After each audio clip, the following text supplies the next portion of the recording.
자, 그러면 이제 다음 대통령이 지금 이제 얘기하신 여러 가지 상황 속에서 이제 6월 3일에 탄생을 하게 됩니다.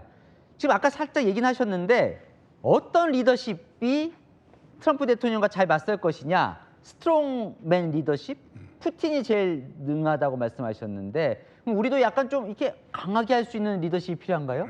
이제 박 시장님께서 중요한 그 차이점을 말씀하셨죠. 대한민국은 이제 권위주의 국가가 아니기 때문에 예. 무슨 대통령 임기가 뭐 종신제도 아니고 5년으로 있기 때문에, 그리고 이제 국민의 뜻에 따라서 국정을 운영하는 시스템이기 때문에 미국에 그런 것은 노출이 돼 있죠. 미국도 마찬가지입니다. 네. 따라서 가장 좋은 대통령이라면 트럼프류의 외교안보 전략에 가장 잘 대응할 수 있는 대통령이라면은 본인의 기질보다도 국민의 지지를 받는 대통령이 제일 중요하겠죠. 그래서 국가의 민심이 이렇다, 기업도 정부와 결을 같이 한다는 그런 것을 미국 측에서 파악을 한다면은 그것보다 강력한 반대 카드는 없으리라고 생각합니다. 홍준표 후보가 그러고 보니까 스트롱맨 리더십이라고 자기가 트럼프와 대적할 수 있는 후보는 나밖에 없다라고 얘기를 하던데. 그 개인적 캐릭터의 문제는 아니라고 봅니다. 국가가 갖고 있는 전략적 자산에 따라서 결정되는 것이지. 저는 뭐 그런 거보다는 트럼프 대통령이 실제 그런지는 모르지만 그 권위주의 체제를 굉장히 그 동경하는 듯한 얘기를 하지 않습니까? 뭐 본인도 그 임기가 이렇게 4년만 하는 것을 뭐 탐탁지 않게 얼마나 그 저기 시진핑이나 푸틴이나 김정은이 부럽겠습니까? 그냥 계속하는. 그러나 미국의 여론이라는 게 지금 중간 선거가 뭐 1년 6개월 정도 뒤에 있지 않습니까? 예. 그러니까 미국이 기다려주지 않을 텐데 이렇게 되면 공화당 내에서도 이게 뭐 간세 전쟁도 간세 전쟁이지만 동맹을 저런 식으로 대접을 해갖고 되냐? 예. 그런 얘기를 하고 있고 모든 걸 미국 안에 갖다 놓고 지어라 이렇게 얘기를 하고 있지만 미국 기업도 캐나다, 멕시코나 베트남이나 중국으로 간 이유가 있는 거 아닙니까? 예. 그거는 실제로 미국이 거의 다 들고 갔을 때 미국의 노동자들이 그 임금이나 숙련도나 이런 게 제조업이 되겠으면 제조업이 안 되니까 서비스업이나 금융으로 간 거 아닙니까? 사실은 정확하게 말하면 미국이 지금 팔고 있는 건 국채 팔고 있는 거 아닙니까? 그런데 이걸 뭐 다 들고 오면 미국 사람들이 그 제조업을 해갖고 그런 경쟁력이 있으면 그렇게 다 나갔겠습니까? 그러니까 실제로 잘 안 될 거를 알고 있기 때문에 저는 뭐 우리나라 대통령이 뭐 강한 사람이냐 아니냐가 중요한 게 아니고 한미 동맹의 중요성을 이해하고 있고 한국과 미국 사이에는 상호방위 조약이 있고 한미 FTA가 작동하고 있고 원자력 협정도 하고 있고 혈맹 아까 제가 말씀드렸지만 우리는 중국, 북한, 베트남하고 같이 싸운 혈맹이다. 그런 나라를 이렇게 대접할 수 있느냐? 그리고 중국 당신들의 전략적 목표가 중국하고의 패권 전쟁에 이기는 거라면 한국보다 지금 전 세계 영국이나 이스라엘이나 일본까지 다 포함해서 한국보다 더 나은 동맹이 있느냐? 그것을 정확하게 전략적으로 이해하는 지도자면 그가 뭐 민족 지도자든 좀 강한 이미지 지도자든 그건 중요하지 않다고 저는 봅니다. 그 우리가 우선 스트롱맨하고 스트롱 리더십은 좀 구별을 해야 돼요. 아, 그래요? 예, 그 스트롱맨은 지금 얘기한 대로 기질, 뭐 이렇게 성격 이런 걸 갖고 자꾸 스트롱맨 하는데 스트롱맨이 강한 리더십을 가져오는 건 아니에요. 역사적으로 미국 대통령 역사에도 가장 강한 리더십을 보여준 사람은 링컨이에요, 사실. 예. 그 남북 전쟁 이기고 그 모든 국민 통합을 하는 데 있어서 그 자기 적군들을 전부 그 경쟁자들을 끌어들여 갖고 하나의 기반 위에서 묶음으로써 가장 강력한 리더십을 사실 발휘한 겁니다. 루즈벨트도 그랬고 또 레이건도 그랬고 그러니까 그 사람들이 루즈벨트나 레이건이나 링컨의 공통점은 굉장히 부드러운 사람이라는 겁니다. 그리고 굉장히 유머러스하고 그러면서도 공감 능력이 뛰어나고 예. 그래서 내부적으로 이 상당한 이 지지 기반을 바탕으로 해서 또 세력 기반을 바탕으로 해서 강한 정책을 쓸 수 있었던 거죠. 그러니까 강한 리더십은 강한 정책을 쓸 수 있는 내부 권력 기반이 있느냐.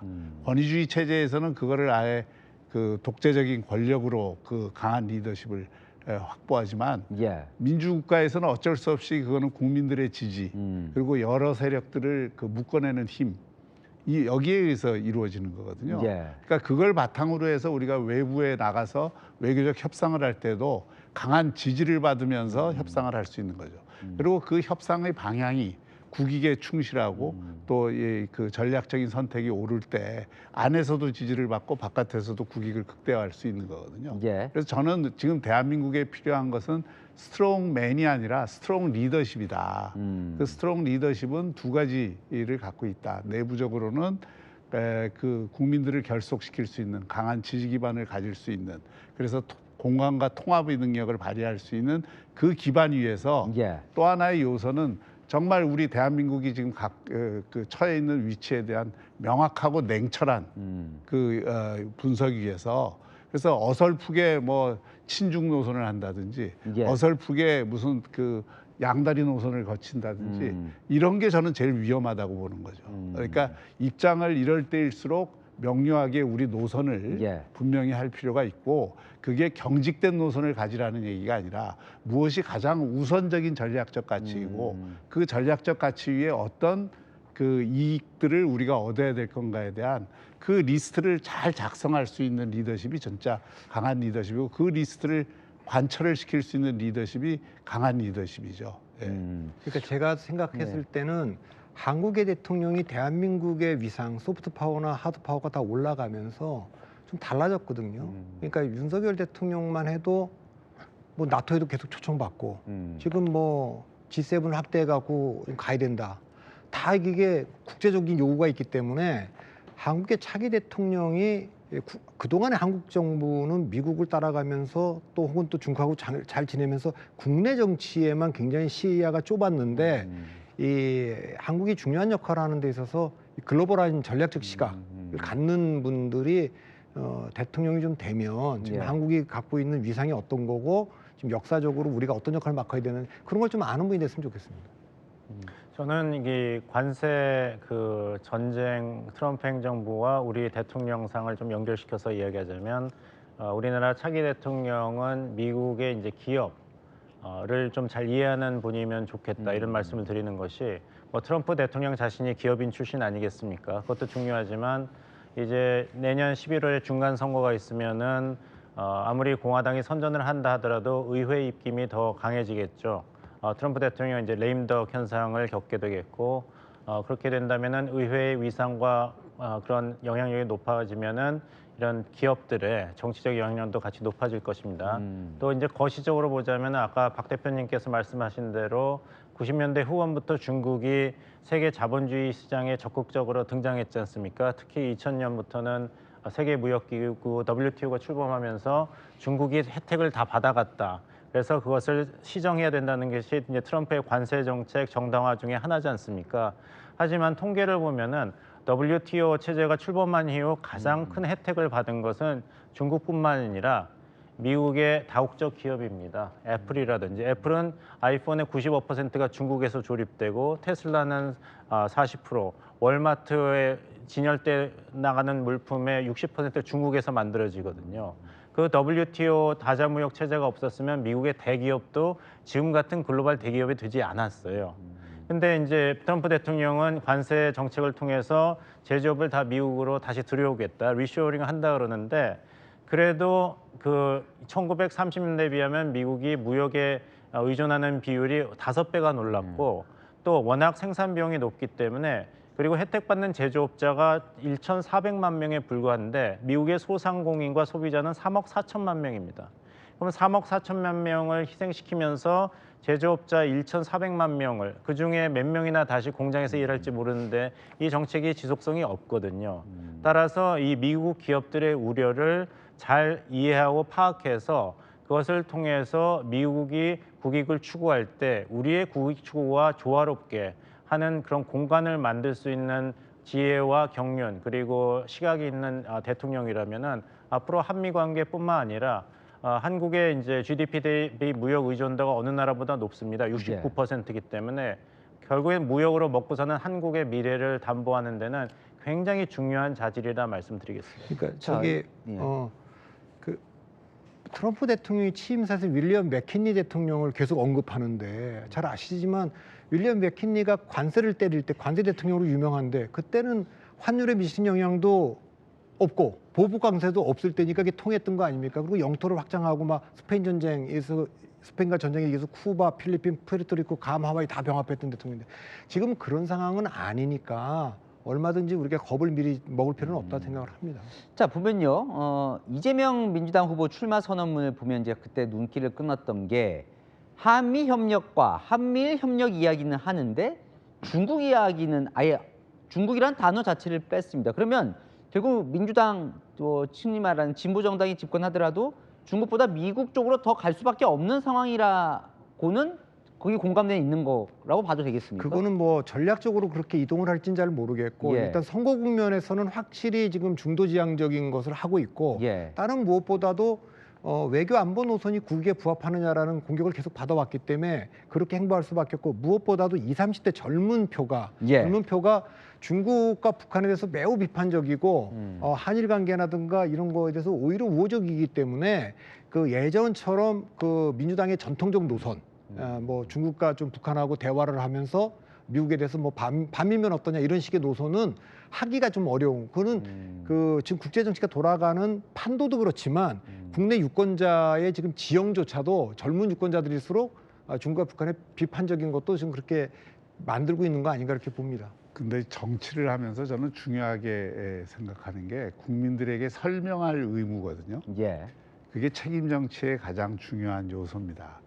입장이 바뀌었으면 또 과거에 이런 이야기를 했는데 지금은 이런 얘기를 하면 이게 왜 바뀌었는지 또 그런 어떤 이 바뀐 부분에 대한 논리적이고 현실적인 설명이 있어야 돼요.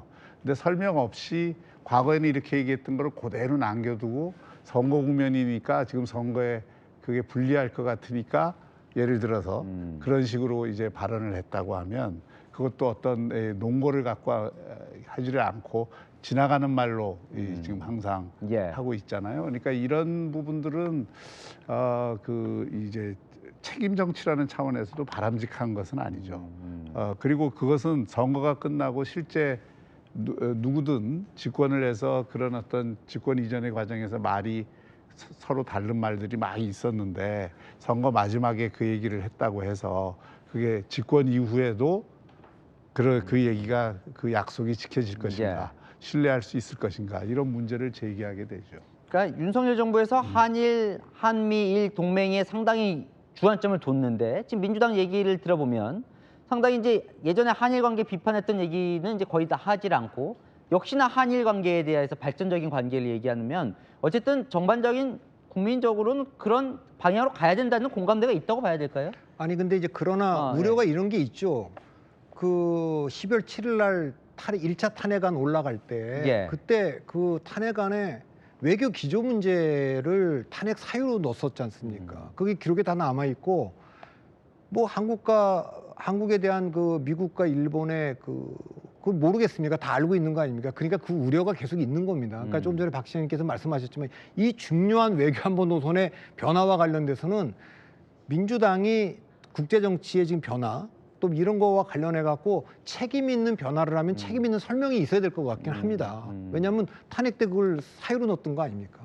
여기서 이제 언론이 그 자기 역할을 할 시점이 아닌가 생각합니다. 뭐 토론회도 있을 테고 이제 기자회견도 여러 차례 가질 것으로 예상이 되는데 그런 때 이런 질문을 꼭 해서 어떤 식으로 대답을 해서 이제 책임 있는 정치 지도의 모습을 보일 것이냐 아니면 회피할 것이냐를 국민을 대신해서 확인해 주는 것이 무엇보다 중요하겠죠.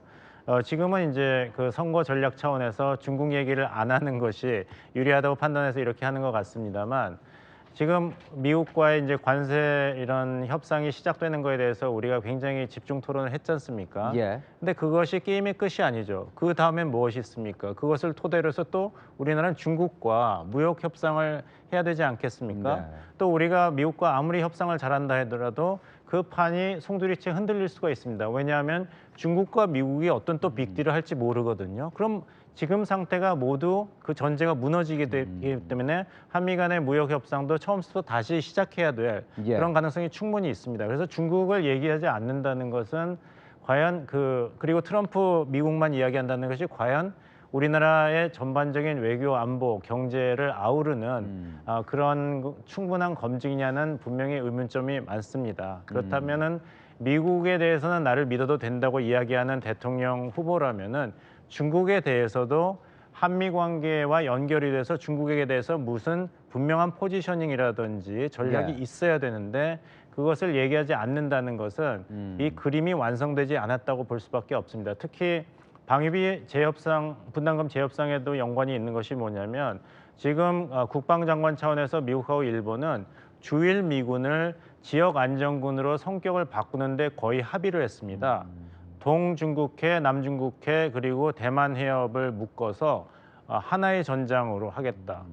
왜냐하면 일본이 제일 두려워하는 것은 주일 미군의 감축이거든요. 그것보다는 주일 미군의 이런 전략 성격을 확대하는 것도 일본이 동의한다고 했는데 과연 우리도 그런 일본과 같은 스탠스를 취할 준비가 돼 있는지 그건 아니지 않겠습니까? 주한미군이 북한을 상대하는 것이 아니라 초점이 대한해협으로 간다면은 그 상태에서 우리가 방위 분담을 높여야 될까요? 아니면 줄여달라고 하는 것이 타당할까요? 더군다나 그렇게 된다면 우리 정부가 아까 박 시장님께서 잘 이야기하셨습니다만 지금까지는 연루가 되지 않았습니다만 만약에라도 대만 해협에서 군사적으로 중대 사태가 발생한다면 한국이 주둔하고 있는 미군이 대한해협으로 투사되는 것만 해도 중국은 한국에 대한 굉장한 비판과 원망이 생길 텐데 거기서 혹시라도 한국군이 후방 지원이라든지 하는 연루가 된다면 그 결정에 대한 시나리오에 우리가 준비가 되어 있는지 이 대선 후보 중에 한 명이라도 거기에 대한 준비를 하고 있는지 그 생각이 없다면 내가 한미동맹의 미래를 위해서 가장 신뢰할 수 있는 후보라는 이야기는 절반밖에 해당되지 않습니다. 그 좀 덧붙이자면 이게 저도 뭐 대통령실에서 근무도 해보고 그랬지만 특히 한미 관계도 그렇고 뭐 한중 관계도 그렇지만 특히 우리나라한테 중요한 한미 관계에서 대통령이 미국을 너무 모르면 예. 참모들이 그게 대신해 주는데 한계가 있습니다. 또 대통령이 미국의 그 여러 가지 어떤 그 경로를 통해서 이런저런 네트워크를 갖고 나름대로 그 이해를 하고 정보를 다양한 방식으로 가지면서 그 판단의 또 통찰력을 그 발휘할 수 있는 여건이 그런 역량이 갖추어지지 않으면 예. 저는 특히 그 지금과 같이 역동적인 이 그 변화의 국면에서 상당히 그 대통령 역할을 충분히 하기가 어려울 수 있다. 미국을 보면 지금 트럼프 대통령을 움직이는 거는 세 세력이거든요. 예. 하나는 기독교 복음주의 세력, 또 굉장히 강한 세력이고, 그다음에 빅테크 세력. 지금 뭐 앨런 머스크가 조금 뒤로 밀렸다고는 하지만 하여튼 빅테크 세력도 굉장히 중요한 세력이고, 그리고 이 그 아주 고유한 트럼프주의를 만들어낸 정치 참모 그룹이 있습니다. 그러니까 이 어느 쪽이든 저는 네트워크가 있어야 된다고 봐요. 그래야 이게 그 영향력이라는 거는 또 관계라는 거는 공식적인 어떤 외교 무대에서 만나갖고 하는 그런 어떤 것 못지않게 물밑에 여러 가지 네트워크를 통해서 자기신의 의사를 관철을 시키고 또 여러 가지 의견을 전달하는 이런 창구들이 있어야 되거든요. 근데 이제 그런 그 네트워크가 제가 보기에는 이제 민주당 쪽에서는 그동안 예. 그런 쪽에 굉장히 소원해 왔던 것이 사실이고 또 이제 그런 부분들이 어떻게 그 보완이 될 수 있을지 그렇기 때문에 오히려 지금 그 트럼프를 지지하는 기독교 복음주의 세력이나 또 정치 참모 그룹에서는 노골적으로 그중에 일부 인사들은 노골적으로 이 그 불안감을 표시하는 거죠. 한국의